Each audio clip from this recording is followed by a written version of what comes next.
Hi all, welcome to Zabal Kennels. My name is Nancy Kirubi and this is Michael Kirubi, my husband. We are the proprietors of Zabal Kennels, where we breed pure dogs in the country. And as they say that dog is man's best friend, this is our story.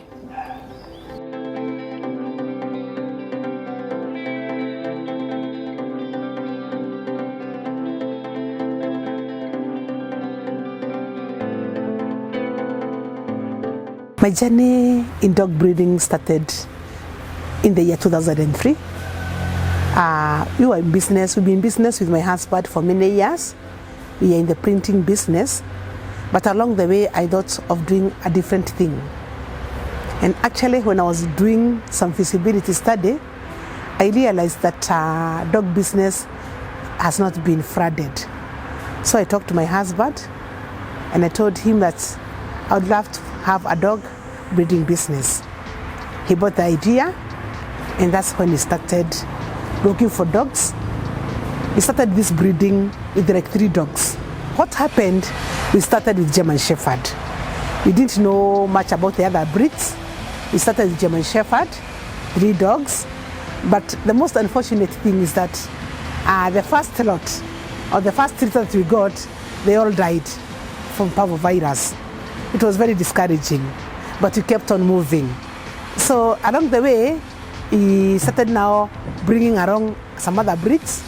But so far, I can tell that German Shepherd has been key in our business.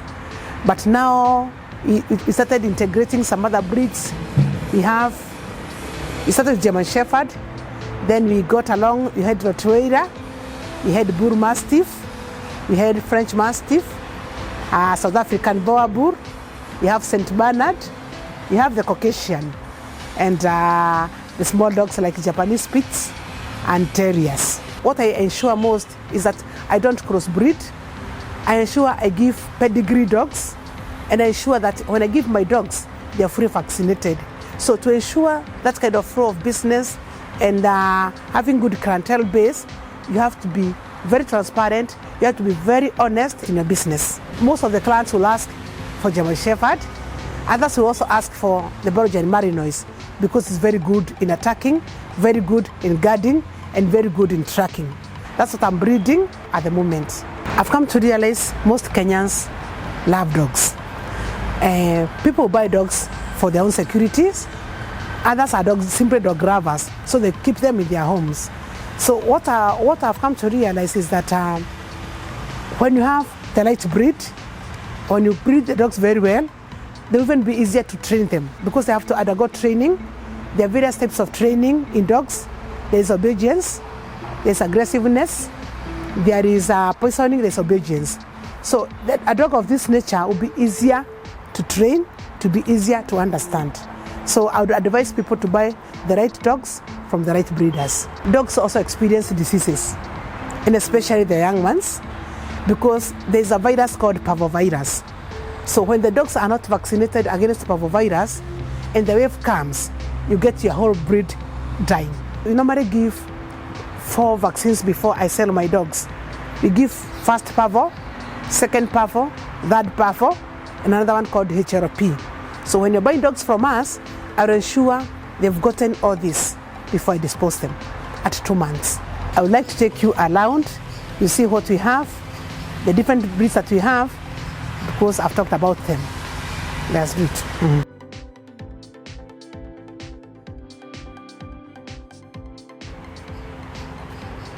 This is a German Shepherd, the most commonly loved dog by people.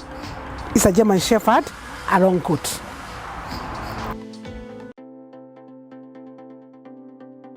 This one is a Belgian Shepherd, a very good dog, the dog that is now trading, very good in attack, very good in tracking, and very good in smelling. It's a quite aggressive dog. This is the Russian Mountain or Caucasian dog.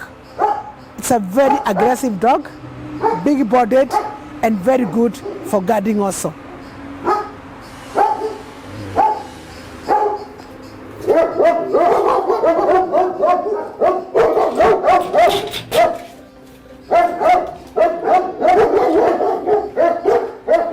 This is St. Bernard, a very cool dog, grows very big, and very attractive dog. The prices vary from the type of breed that you have. Take for example, you're buying a German Shepherd, a puppy goes for 50,000 for a 2-month-old. The Malinois goes for 100,000 for a 2-month-old. The Caucasian or the Russian Mountain goes for 150,000 per puppy. For the Boer Bull, it goes for 100,000 per puppy. And for St. Bernard, it goes for 200,000 per puppy.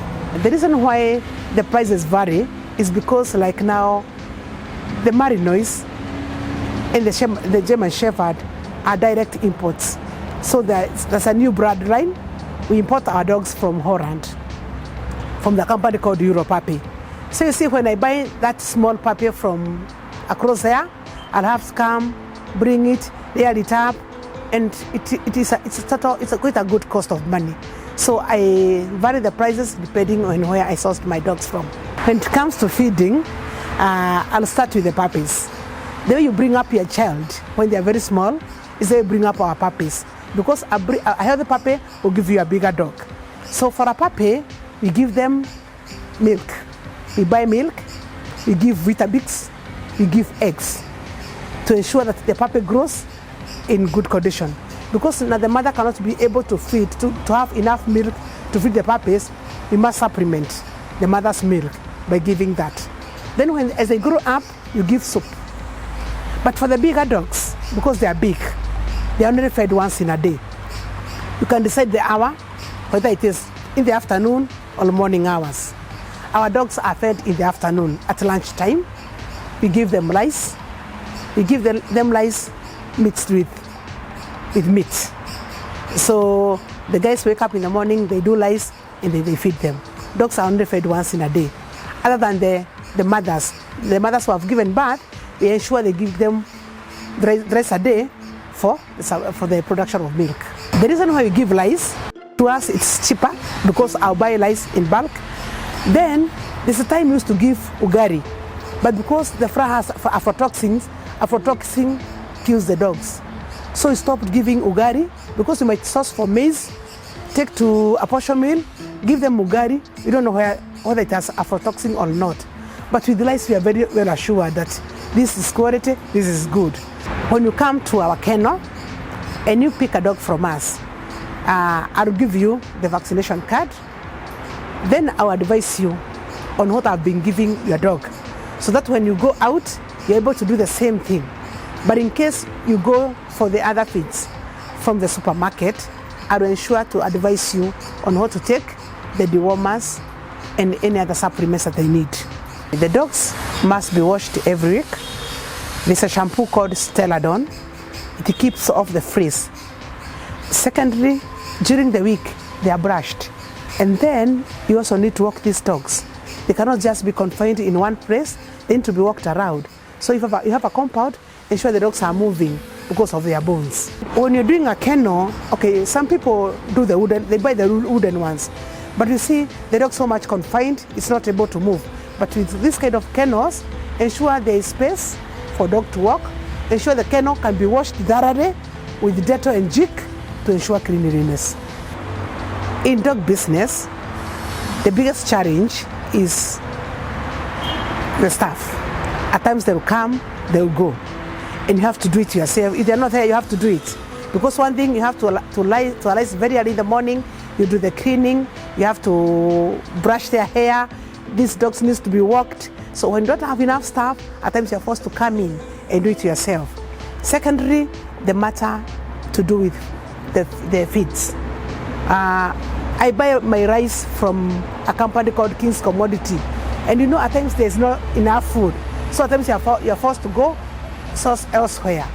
And the issue with meat, it's also a challenge, but so far because we have various suppliers, we are able to pull through. My vision for the Zoel kennels is to become the biggest breeder in Kenya, so that I'll be able even to sell my dogs outside the country, and to ensure that I have puppies all through, so that when the customers come, I don't tell them we don't have. To be breeding my dogs in phases, So I have continuity of having puppies in my kennel all through.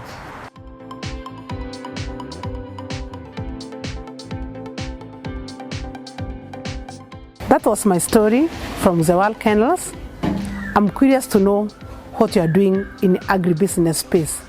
Share your story.